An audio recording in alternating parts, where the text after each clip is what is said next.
we've done is we've added a bunch of indicators throughout the software so that you as a user can recognize that a given prescription is linked to a RX Mobility messaging system. So in the first screenshot here is the prescription status screen, and up near the top there, this flag there, there's going to be a checkbox there, so you can just real quickly from that history, or from that status screen rather, recognize that script is linked to RX Mobility. So let's go to the next slide there.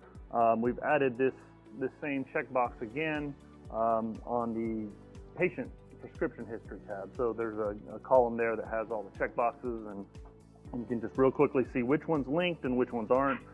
So in this example there, they've got one that's associated and one that isn't association. So on the next slide there, this will be the to-do list. And again, there's a checkbox there.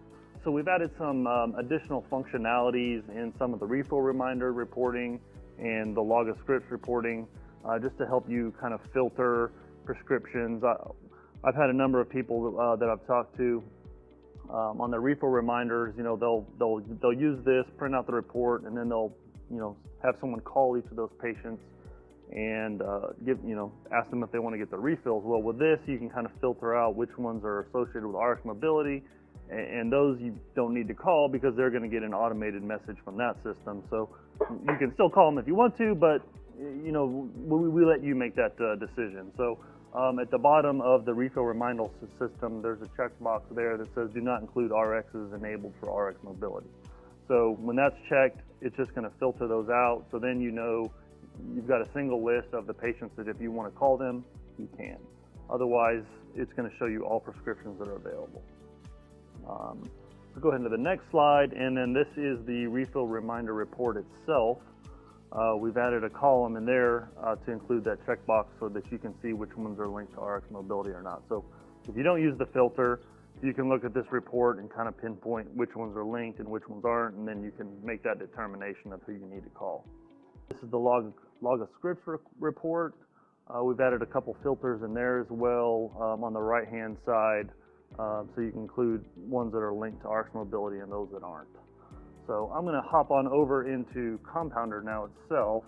I'm going to show you here, this is, there's a little piece of software that's going to run kind of in the background. It's going to sit on your server, and this is the RX Mobility interface. You should never really need to touch this once we get it set up and installed for you. I mean, you can look at it if you want to. There's kind of a log that shows you, activity that's going on, so you know that it's running. But generally, it's just going to sit in the background, and you would never really need to touch it unless there's an issue, and we can log in and look at it for you. So what I'm going to do is I'm going to hop over to to-do list. So the way this works, the patient gets the app on their mobile phone. They're going to punch in their date of birth and an RX number, and then that's going to sync up with through RX Mobility into Compounder.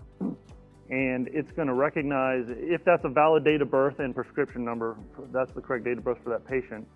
It's going to go ahead and accept that as a valid message. Otherwise, we'll push back an invalid RX number, and the patient will get a notification. So what happens in Compounder, those prescriptions are just going to come into the to-do list. If you're not using this functionality, you'll definitely want to start looking at it. It's basically just what it sounds like, a to-do list of everything that needs to be performed in your pharmacy. So you can go drill down into RX numbers, formulas, and you're just going to double click on that prescription like you normally would if you're using the to-do list today, and that takes you to the prescription status screen. And then you'll refill the prescription as normal. And if you're using the location tracking or RX watch system, you need to set up a completion station, and you can give us a call. The support desk can happily walk you through setting that up. If you don't want to use either of the tracking systems, you can tie this into RX validation.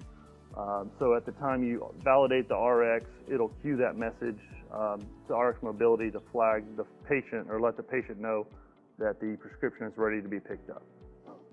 So I'll just kind of go over this again now that we're in the software.